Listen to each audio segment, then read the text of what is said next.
Welcome back, WNST, which we know a lot about salary caps around here, and we have to add the numbers up and where Joe Flacco is, and everyone's an amateur salary cap evaluator. So when this book made its way onto my desk, I said, you know what? I'm going to do a segment on salary caps and the franchise model in pro sports and how the free market could radically change the product on the field. And Bruce Dowbiggin is the author of that new book, Cap in Hand. So I want to welcome him in from the beautiful city of Calgary, where, by the way, Bruce, I've been all over the world. I have never been to Calgary. I have never been to Edmonton. It is on the list. I was doing all the hockey rinks on a little tour a couple years ago, but I didn't make it because my wife got cancer. But I'm going to get there. It's on the list, Banff and all that stuff. So welcome in from beautiful Canada, our new enemies north of the border. We welcome you in, and we'll talk free trade in the next conversation about, our lumber and our milk and our cheese. But for now, it's sports. So welcome in. I know you've written a lot of books, man, on all sorts of things, hockey-related and Grand Fjord and labor relations and the history of the hockey stick. Tell me how this becomes a topic for a book for you, because I always love having an author on and saying, now, how did you come up with this idea? Because I've thought about this many times, the world with and without the cap, and I think in America we see that in sports here with baseball and football and hockey and basketball. But I love the background of this topic, my friend. Well, thank you for having me on. And by the way, we're bidding for the 2026 Winter Olympics, so there might be an excuse for you to come up here and get somebody else to pay for it. Come up here for 2026. If you're still in the business that long, I'd still want to come up here. I'm bummed that I missed out in the 80s. What can I say?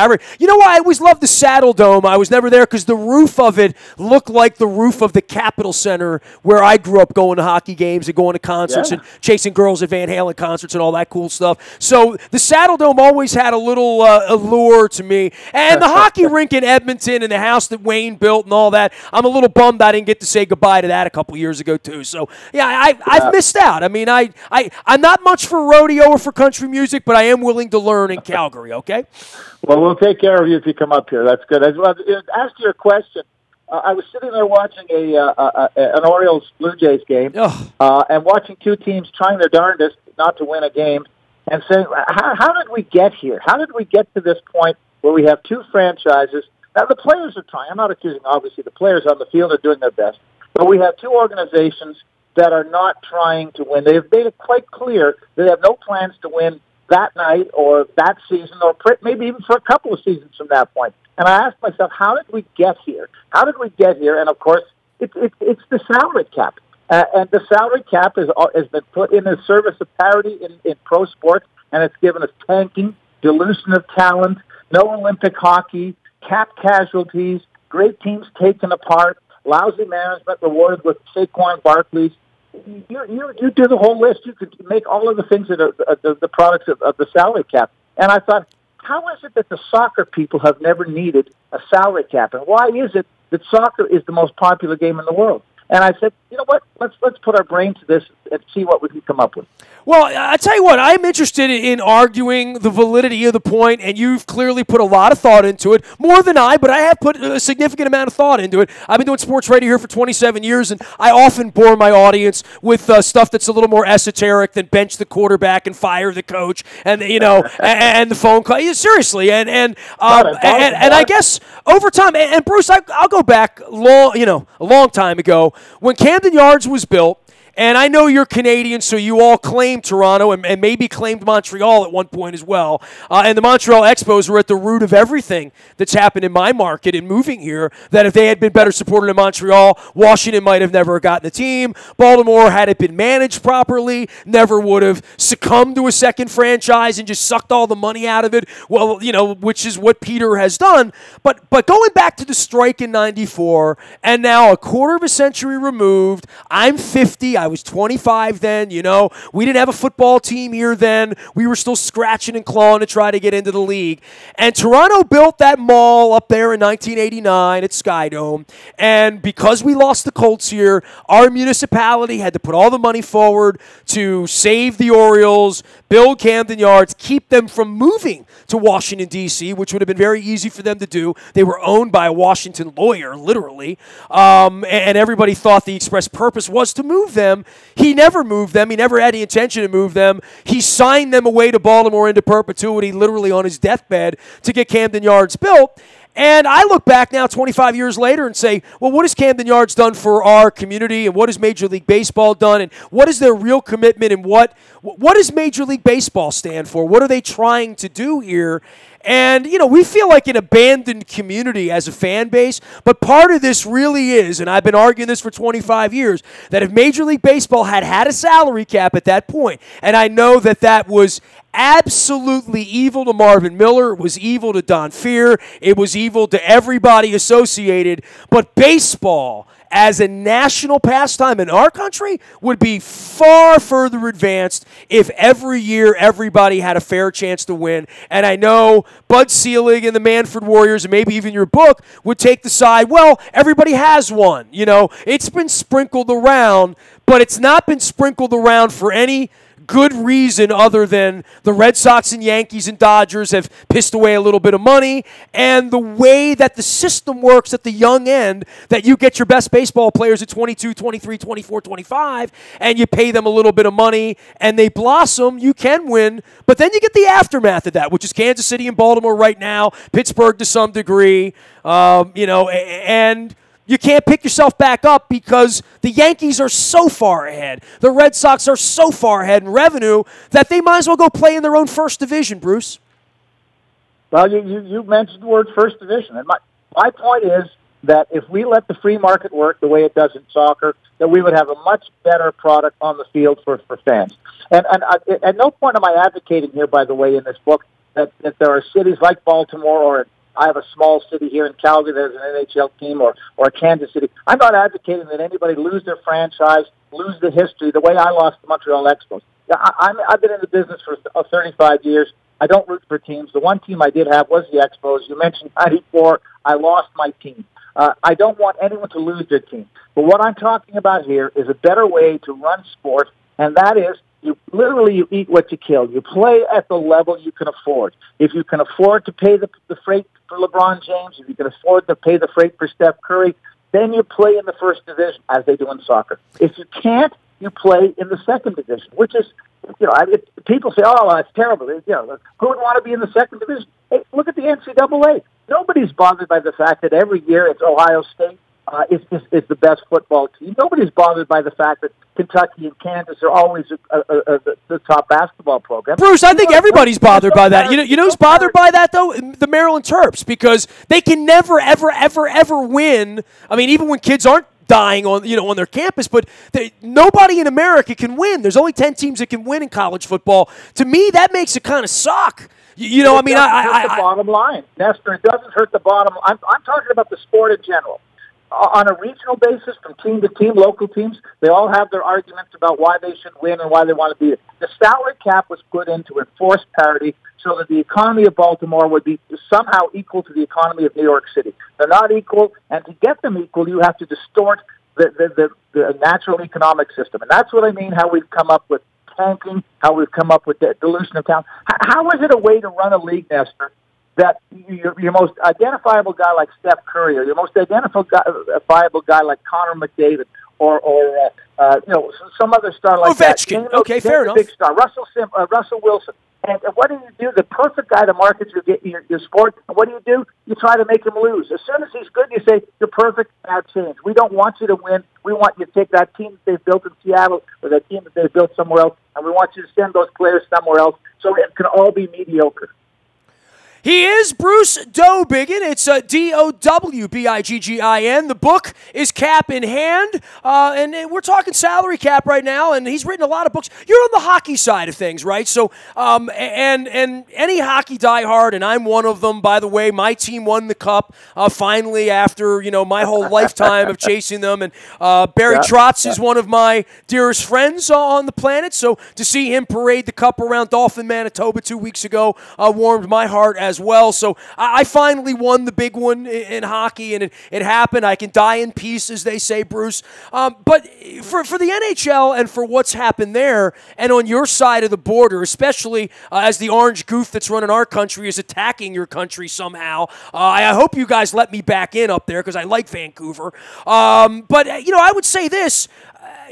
hockey has really not benefited from this, and certainly the people of Quebec have not benefited. Certainly Edmonton and your market and some other places where you've paraded the cup around there during your lifetime, and Lanny McDonald and all that stuff, that the Canadian side of the money exchange in the NHL has really crippled Canadian teams, where maybe there would be a team in Hamilton, maybe there would be a team, even up in the Maritimes or whatever, if it made sense financially, but it kind of, you're always scuffling in Calgary and in Edmonton to sort of make sense of it on the other side of the border, and I think it's wonderful. But, by the way, Bruce, I'm the one dude on earth who's pissed that I had to go to Vegas to watch the Stanley Cup Finals because I had a route from Minneapolis through Fargo going to Winnipeg. I so wanted to go to Winnipeg. So I find it sort of exotic, and I think it's cool that Winnipeg can have a team, but they can only have a team because there's a salary cap. I mean, really. I mean, that would be my argument on it.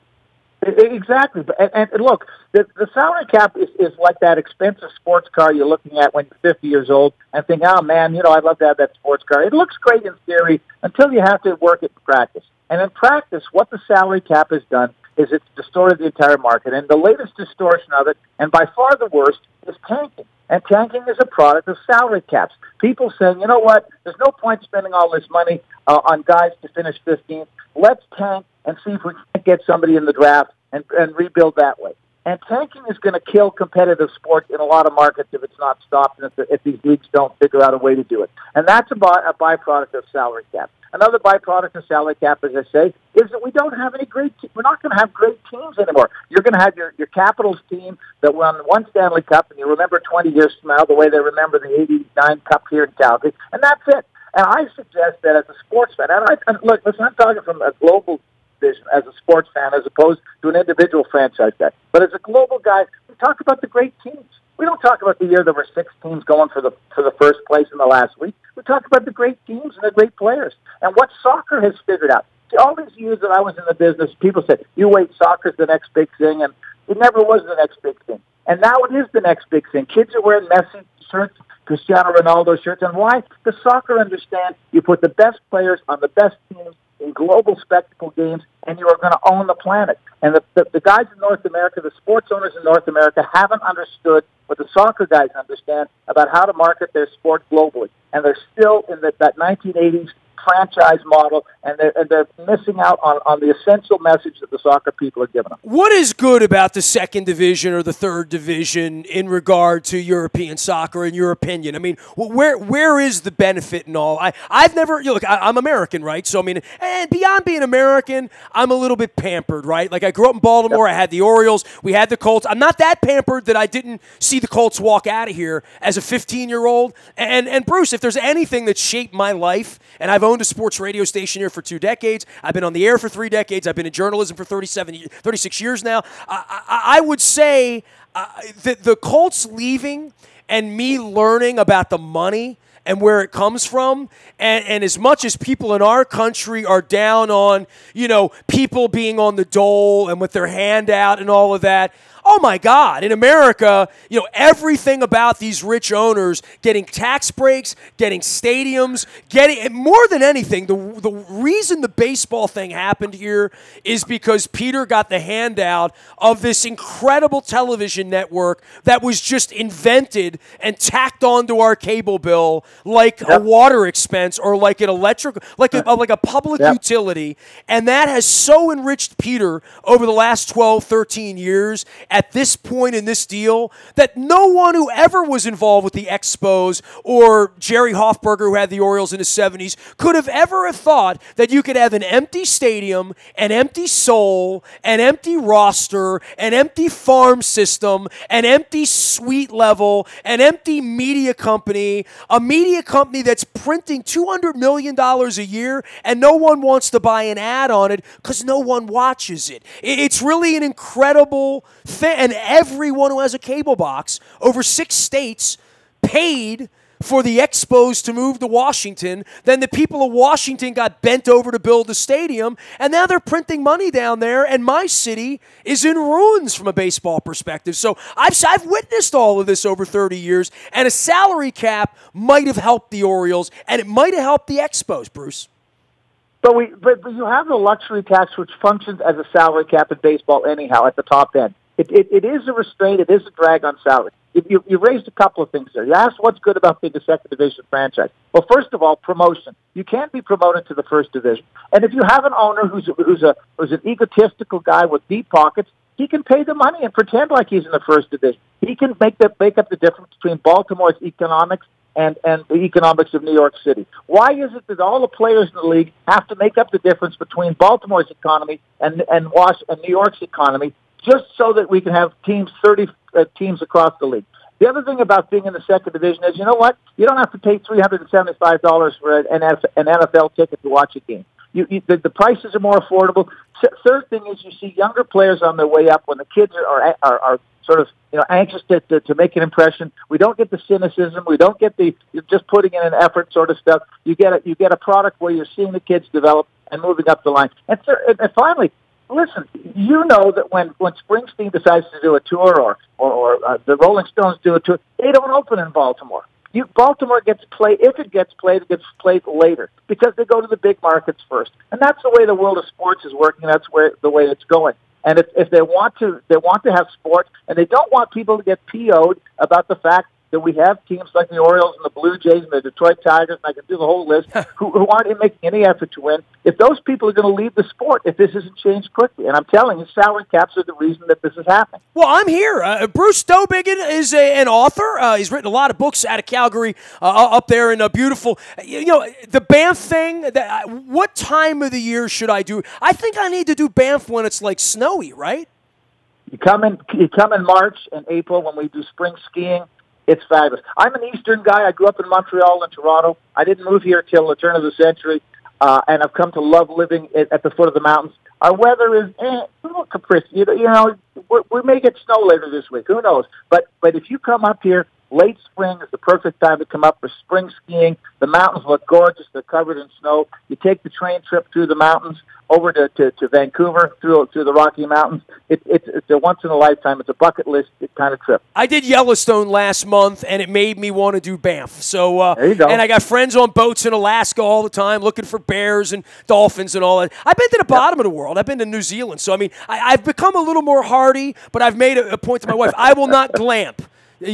My ass is in a Holiday Inn. I'm not glamping. So I tell you to come for the Calgary Stampede Rodeo. That's a fantastic time too. But it's I don't know what the Baltimore equivalent would be, but it's the one week of the year you just can't get a hotel room, and the place is full of people all over the place, drunk and falling down, etc. So I'm not necessarily, maybe like Frosh Week at a university. That's what that means. I'm a little older than that now, Bruce. I'm discussing salary caps with you on the radio. Bruce has written a book on all things and the merits of a salary cap in sports. I hope you go check it out. You can also check him out on Twitter, and it's DOWB as in boy, and then the word boy. So it's a Doughboy, and that's two B's. You can find him out on Twitter, as well as Ice Storm and a whole bunch of other books on hockey and the history of the stick and all that stuff. I guess last thing for you on this when it comes to where this is going in America, and certainly we watch the Oakland Raiders now playing lame duck seasons, plural, before they run off to Las Vegas, and Las Vegas got bent over. I'm always wondering where the next sucker is born, right? Like, who's going to come and steal the Orioles at this point? Because to your point, I mean, and it sounds like you left Montreal a little bit before they left you, but I watched that thing fall apart up there, and look, I'm one of those romantics who admitted to Joe Siddall 2 weeks ago that I really want to go up there and see a game at Olympic because it's one of the very few places that I never saw a game, and I know they play like 1 or 1.5 games there every April now or late March or whatever, but I don't... The notion that Montreal is going to get a team back, like, I go, ha, ha, ha, ha, and that's sort of like Baltimore ever getting a team back after the Colts left, or St. Louis ever getting a team back, after the Cardinals left, or L.A. ever getting the Rams back. Ha, ha, ha. That would never, if you live long enough and you breathe long enough, who's to say the Orioles don't wind up in Montreal, and 30 years later it doesn't wind up being a trade, man, Yeah. We don't need. You remember Harry Sinden, the famous Boston Bruins executive. And when I was doing my book about sports, the hockey labor situation over the years, he said to me, "We have a big problem in the NHL." I said, "What's that, Harry?" He said, "We have at the time." He said, "We have 30 teams and we have one Stanley Cup." He said, "At the end of the year, we have 29 pissed off franchises and just one that's happy. We can't keep everybody happy. And the other thing I'm talking about here is we're trying to keep too many people happy with just one World Series title, one Stanley Cup, whatever it is. It gets to a point where you're just peeing off too many people as you go through it by denying them the cup, because you can only have one cup. The thing that and it's all ours right now. Let me point that out. It's all ours right now.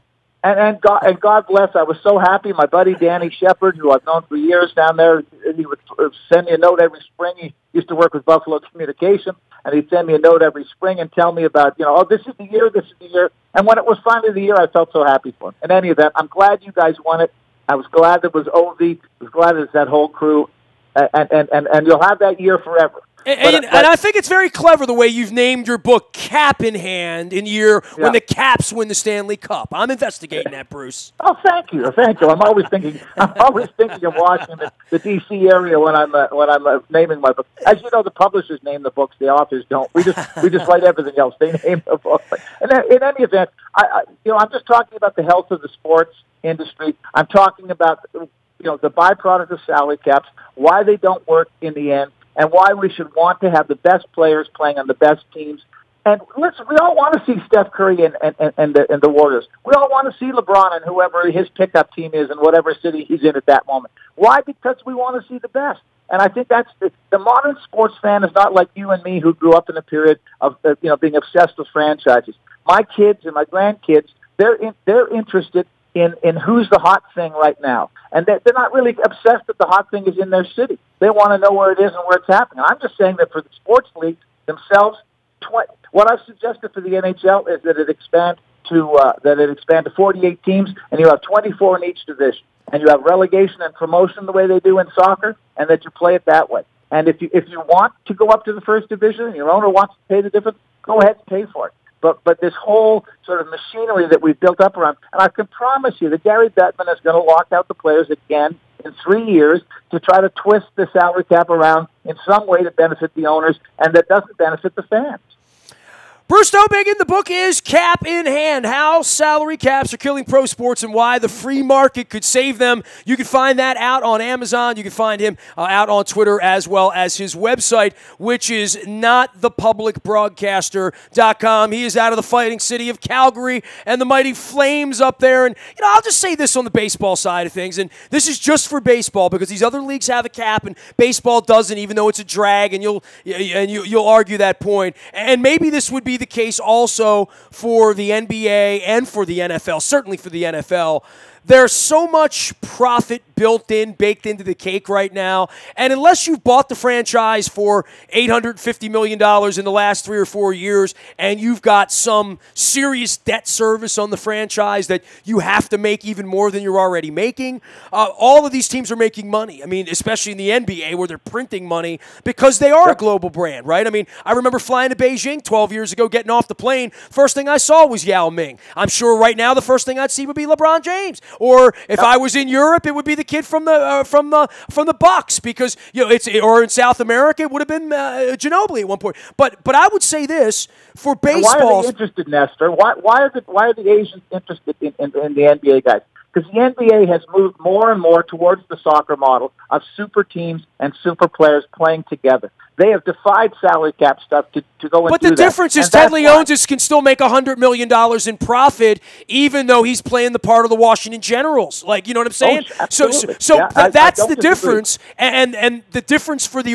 and I say this all the time. I mean, holy hell. If Angelos had to operate in a free market in this city, he would have been in bankruptcy in 2003. The only thing that saved his ass was the Montreal Expos coming down here and him getting the welfare literally hanging off the public teat of everybody's cable box because of this fake system that was set up. So I'm with you, man, that like if they all had to go in and punch for their dollars, I mean, how would the Tampa Rays exist if they existed only on public support and the money they're actually generating? The money, the only reason they exist is because the Yankees get to come down and let them be the Generals. And every 10 years, like this year, they can rev up the engine in their little $60 million payroll and, put a 2-cylinder car out there with a Mack truck, Yeah. They talk like it's capitalism in America, but what they operate is more like socialism in Venezuela. You know, they want socialism for sports. They want controlled costs. Says the Canadian, by the way, right? What's that? Says the Canadian guy, right? Yeah, exactly. But I think the socialism of sports is good. Canada's not far from Venezuela economically. So don't, you know, Oh, okay. Well, I'm Venezuelan, so I'll hear that for you. But I would say this on the Orioles and on baseball. Baseball would have benefited with a better system, and not the system you speak of, because the system you speak of would have, you know, the Yankees, the Cubs, it would be an 8-team league, and the rest of the teams would be like playing Charlotte in the International League or whatever, you know? No, it'd be 20 teams. Look, even in the Premiership, where everybody's cynical about the same teams winning every year, Leicester City came out of nowhere to win it the other year, 2 years ago. I'm not saying the teams can't win that aren't part of the top group of, let's say, 6 or 8 teams. Teams can win. It happens. I'm just saying that as far as the business of sport and as far as the purity of the sport from a fan's point of view, we want to see the best players playing each other and on each other's teams and see that at that point. Again, you and I are talking at cross purposes. You're talking about, you know, the regional sport at the regional level. I'm looking at it more of a macro level, which is that how does the business of sport for those particular sports, how do they go into the future? How do they make money in the future? Because I'm telling you, with the generation younger than you and me, they're pissing them off. This stuff about tanking, this stuff about, well, maybe... Well, they're also playing a video game, which is like drugs, right? Like, because they can play right now where I can't even get the pitcher to stop scratching his nuts and throw the ball most of the time. I can't even get the batter to get into the batter box. And then once they do that, the nerds up at Harvard and MIT have figured every angle out so that Chris Davis becomes a 140 hitter, like literally, right? Literally. Hey, man, I appreciate the conversation, man. It's a good argument about salary caps right there. If I could just design a salary cap that would get Chris Davis out of baseball, that might be an addition. Is there any thing you could write a book where I can get a new baseball owner? You got that book for me, Bruce? No. All right. Sadly, and listen, I've been at it, as I say, 35 to 40 years. And what I always tell people when they complain, as I say, you know, about your team, whatever it is, I say sports is ownership. Look at your ownership. If you have the Detroit Lions ownership, you might as well just find another team, because it's never going to happen. And if you have the ownership you have in Baltimore, it ain't going to happen. But if you have an ownership like they do in the New England Patriots, you're going to have a happy life. All right, man. I'm staying on your floor when everybody's throwing up during the Stampede. All right, we'll go to a Flames game together or something like that. Hey, we'll get you some prairie oysters. Yeah, I don't know about all that, man. I mean, everything sounded good right up until you brought up the prairie oysters. Hey, man, great having you on. It was a pleasure. One day I'll make it to the famed Saddle Dome and be up there with my Canadian friends. Really appreciate the conversation. We'll have you on during hockey season, and I don't know, we yell about something else. How about that? Thanks, Nestor. I appreciate it. You got it. Bruce Dowbiggin joins us here, and that's spelled not the way it sounds. It's D-O-W-B and B-O-Y out on Twitter. The website is notthepublicbroadcaster.com. He's also written a lot of books, but the current book is Cap in Hand, How Salary Caps Are Killing Pro Sports and Why the Free Market Could Save Them. You can find me out on the buy at Toyota.com audio vault 24 hours a day from anywhere in the world on your mobile device by downloading the TuneIn radio app. We do come in crystal clear from anywhere in the world. We are WNST.net, AM 1570, and WNST, Towson, Baltimore, and we never stop talking Baltimore sports.